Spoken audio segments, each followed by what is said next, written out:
Nagaan Welcome family gara YouTube Biizaa Magarsaatti baga nagaan dhuftanii subscribe, like, share gochuun YouTube keenyaaf maatii ta'aa.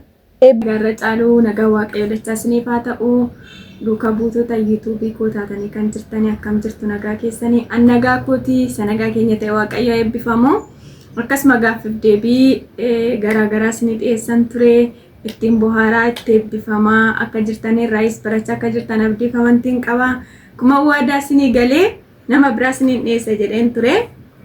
Obboleettii keenya kiisee baay'een keessan hin beektu. Isheenis utuu bareedha. Har'a immoo ishirraa mudannoo fi muuxannoo hin barannaa nu wajjin ta'aadha. Maqaa keetii fi nagaa gaafadhu daawwattoota koo.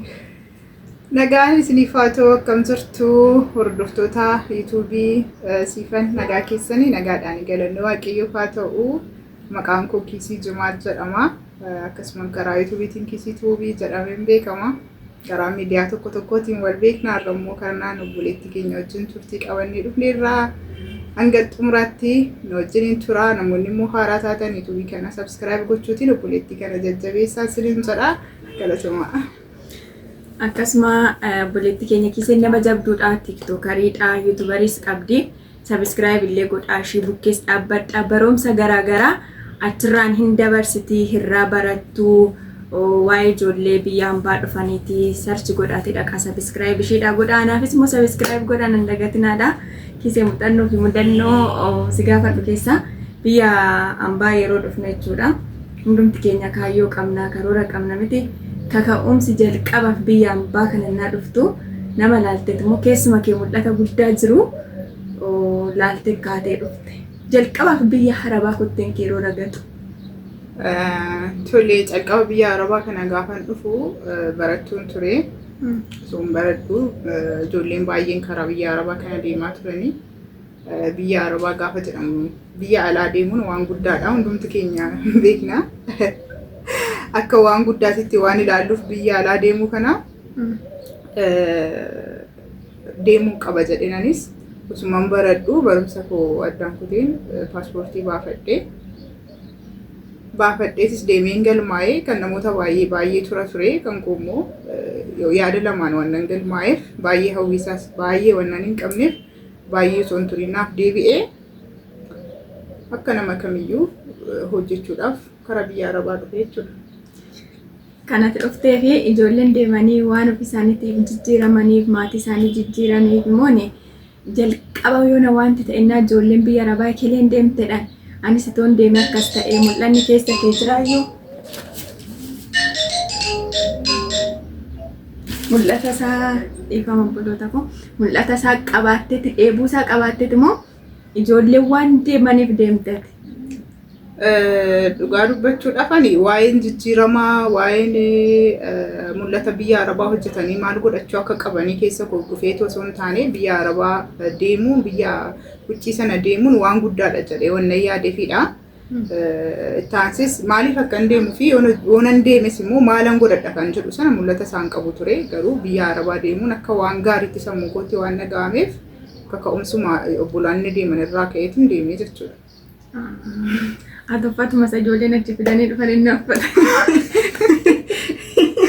Isuma laalee ijoollumaanis jira. Ani yeroon biyya Arabaa calqaba kotteen koo dhaabbatu waggaa 16 akkas naannoo waggaa 16 ture 17 yuun guutuu na yaadadha. Waraqaa eenyummaatillee naa kennuudhaan gadi danitti yeroo sana kan beektu akkuma ta'e taanee amansiisnee waraqaa eenyummaatillee baafannee naftis jira. Umuriinii fi nafti wal bukkee gaafa qabamu kaa waliin madaalu waan ta'eef gudditti fakkaadheetu man darbe jechuudha.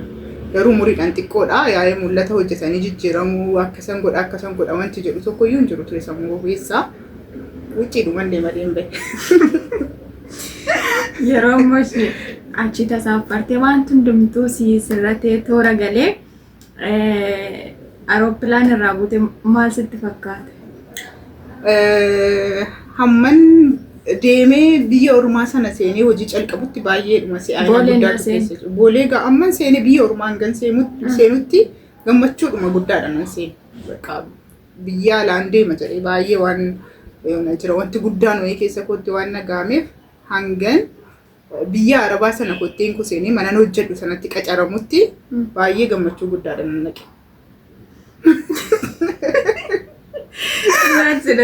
Naachidhatte mudannoo maaltu si mudate? Wanti nama kolfisiisu wayi? Wanta nama kolfisiisu tana dura illee gaafatamee gama yuutuubii yerootiin deebiseen ture. Mudannoo sana laa wannan hin qabneef asirratti illee warroonni hin dhaggeeffatan yoo jiraanne nan dubbadha. Mudannoon adda addaa wanti baay'ee nama kofalchiisu biyya arabaatti wanti na mudate hojjedhee ji'a tokko gaafan guutuu mindaan ji'a gaafa namaaf kennamu mallatteessitee namaaf kennama jechuudha. Akkasuma yeroo nuti ijoollummaanis waan jiruuf nu gorsaniitu nu ergu jechuudha karaa baasiiwwan naamni achi jechuudha. Wanta fuudhanii mallatteessaa isiniin jedhan hundumaayyuu mallatteessinaa dura dubbisaa baraa hubadhaa wanti jedhamu jira jechuudha. Baay'ee gorsa waan nu laatanii fi ani hojjedhee gaafan ji'a guutuu madaamiin koo mindaanaa kaffaluudhaa fi intala isheedha mindaanaa kaffaluudhaaf waraqaa fiddee dhuftee wanta mallatteessina. Mallatteessuun jedhanii intalti ishee na duukaa fiigdii ani nan fiiga. Ani waanuma achitti mallatteessee achitti na hambisuudhaaf barbaade natti fakkaatti. Baandee na duukaa kaatti waraqata san gaafa na argu akkuma nama seexana wayii argeetti jedhama gadi ture. Garuu dhumarra baay'ee aartee birrii akkatti gaafa natti agarsiistu gaaggaayyaa yaadudha ji'a guuteera. Hangan jalaa fiiguudhaaf ariifadheen qarshicha fudhachuudhaaf ariifadheen. Mudannoon nama gumachiisu kana ture. Mudannoo dasa nama jedhudha. Dhabde birriitti fiiga malee birriirraa fiigaa'ee. Taane ta'ee kaadhee kan hin dhaqee farrame. Wantichan barreedha. Hin farraminaa waan nuun jedhaniif wanta hin beekne farraminaa nuun jedhaniiru. Achirratti waraqaan ishee fiddee dhufte afaan arabiffaatiin barreeffamee jira. Afaan amaariffaa yookiin ingiliffa miti. Ingiliffa yoo soo ta'e akkasumaraan beeku haa ta'u malee nan hubadha ture yeroo sana reeffan barumsa irraas ba'e waan ta'eef waraqaticha fiddee mallatteensi malee kaatanuu itti walii galu leelu dha malee dubbiin waliin gallu turrenna. Naan jetti animmoo jedhaanii achiin dhumarra isheen akka isheen nyaara irratti guuranaa nan jalaa kaadde isheen kun moona duba fiigdi turte. Mudannoo nama kofalchiisudha. Dhugaa rabbi ijoolleen biyya arabaa hundi keenya ta'u wanta si mudate dubbadhaadhaani wanti nama kofalchiise nyaata irratti wanta si mudate jira. Nyaata irratti wanti na mudate baay'een jiru. Maaliif calqaba gaafan asii deemu wanta mi'aawaa baay'ee naa kennan xibuufatuma xiyyaara keessattuyyuu isaan sana nyaachuun barbaanne na cufee akkuma deemen immoo manni nageeffame Itoophiyaawii takkatu jira ture guyyaa 2-3 achiin ture. Isheen maallaan jettee hanga nyaata biyya kanaa bartutti kuni daabboodha kun immoo buuphaadha kun wantoota biyya keenyatti hojjetamudha waan ta'eef wantoota akkasii ruuzii illee wantoota ni fayyadamuu qabu akka nan cufneef hanga nyaata bartutti kana fayyadame jettee waan na hubachiistee fi nyaatan dura beekuun nyaachaa ture malee nyaatan hin beekne wannan hin nyaannee fi mudannoo akkasumaraan qabu nyaata irratti. Hojii irratti kaammoo beekamaadha. Qottoo fidiyoonuun jedhanii xaragaa geechinaa fi birdistii fidiyoonuun jedhan saanii geechinaa fi afaan wallaaluun jira. Kanaaf mudannoon isaa dubbatameen numu waa'ee afaan wallaaluutiin kan wal qabate jechuudha hojii irratti.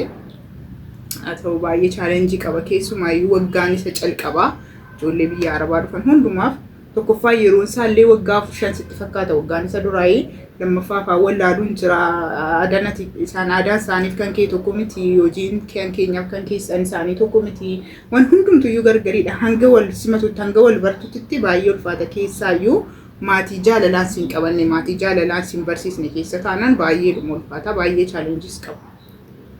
Ayyee daawwattoota keenyaan faana ta'a ammas karaa gaaffii biraattan darbanatti baay'ista akkanaan hin jenneef jechuudha. Wantoonni biyya arabaa kan arga dhufte itoon dhufuu baadhe itoon attafe biyya arabaa kun jettee beektaa? Hin jenneen.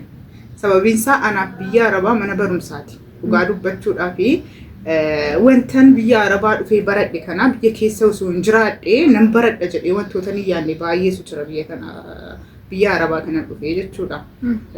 Haala jireenyaa qarshii argachuu qofa miti guddina sammuu bilchinaa akkamitti akka namaa wajjin hin taatu dhugaa dubbachuudhaa fi ani biyyoota arabaa kana keessatti hamman jiraadhetti bu'aan buufadhe malee wanta kassaree qabu. Kanaaf dhufuu kootti gonkumaayyuu hin qabu. Dhufuu qofa osoo hin taane turtiiwwan hanga ammaa biyya kana turetti gaabbii tokko hin qabu.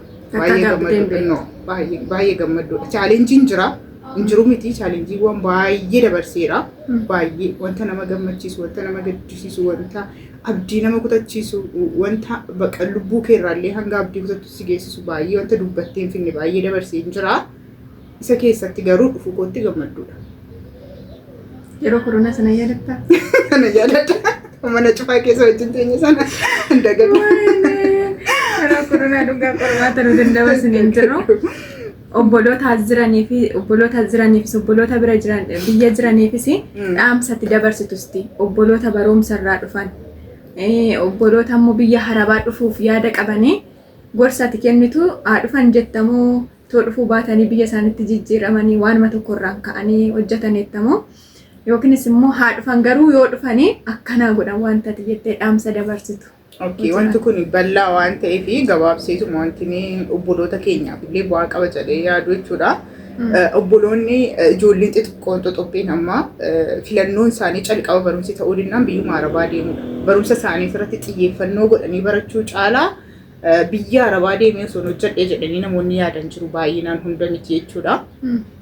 Obboloota akkasiitiin carraa barachuuti argatanii maatii duuba isaan gargaaruu qabaatanii barumsa sanallee baratanii yoo fixan carraa ogummaa mataa isaaniitiin hojii isaanii dhuunfaa isaanii baratan qarshii deeggarsa lafaa ittiin ka'anii qabu taanaan ani obboloota koo waliin gorsu yoo jiraate biyyuma isaanii keessatti wanta xiqqaa irraa ka'anii barumsa isaaniitillee osoo addaan hin kutin baratanii osoo achuma turanii baay'eetiin gammada jechuudha.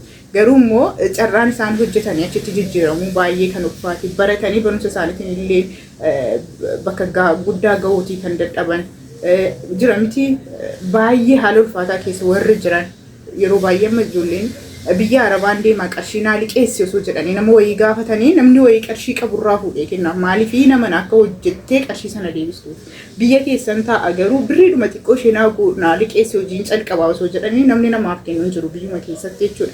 Kanaaf wanta godhan dhabanii filannoon isaanii kan biyya ormaa kana ta'a jechuudha. Warroota akkasiin jajjabeessa garuu yeroo biyya arabaa kana dhufanii mul'ata qaanii amma calqaba irratti akkasii kaasetti waa'ee mul'ataa sammuu koo keessa hin jiru biyyuma arabaa kana dhufee hojjechuudha tureessiin jedheen ture. Innaa hagam gatii akkam baase beekaa jechuudha. Garuu gatii baasuun sun ana barumsa naaf kenneera. Ani gatii baaseetiin irraa baradhee namoonni baay'een garuu osoo gatiin baasiin irraa barachuutii hin danda'an. Yeroo jiraatan jireenya isaanii keessatti yeruma biyyaa ba'anii dhufanii waggaa lama hojjetu taanan mindaan waggaa lamaan isaanii hagamiidha wanti isaan balleessuu qaban hagamii kan hojjetan sana immoo maalirra oolfatan kan jedhu achumatti karoora baafatanii osoo ba'anii wanna hojjetan sana immoo nama amananii namootatti dafqa isaanii kennuurraa ofii isaaniif wanta qabatamaa ta'u tokko ofii isaaniif qabatanii yoo galanii nangorsaa dhufuun isaanii ergan ollee jechuudha. Wanti durii abdii kutatanii wanta hojjetan dhabanii rakkina cimaa keessa jiran osoo dhufanii hojjetatanii gaariidha yoo dhufan immoo qarshii isaanii maalirraa akka godhatan osoo beekanii gaariidha. Warri immoo osoo carraa barachuu qaban osoo carraa hojjetanii jijjiiramuu qaban biyyaa ba'an osoo ba'uu baatanii gaariidha jedhee yaada. Dhugaa baay'ee galatoomii gorsa baay'ee bareedaa fi nama jajjabeessuu obboloota keenyaaf illee barumsa ta'uu nu laattee jirta. Waaqayyo isa eebbisu obboleetti keenya keessan jechuun an akka kootti barumsa guddaa obsa guddaa rakkina keessatti nama shoobsu dhugaan arge jedhee yaadu jechuudha. Rakkina baay'ee beela baay'ee waan baay'ee nu taatetti beela keessatti nu laatte haadha nu taatetti namoota baay'eellee dhugaa karaa tiktookii ishiitiin beektu karaa yuutuubii ishiitiin beektu hin gorsiti jechuudha. Gorsa isaa waan tokko ittiin fammasuuf itoo hin ta'in wanta sirrii waan dhaloonni irraa deebi'an nu gorsituudha. TikTok ishee irratti illee dhaqaatii dhaggeeffadhaa irraa baradhaadha.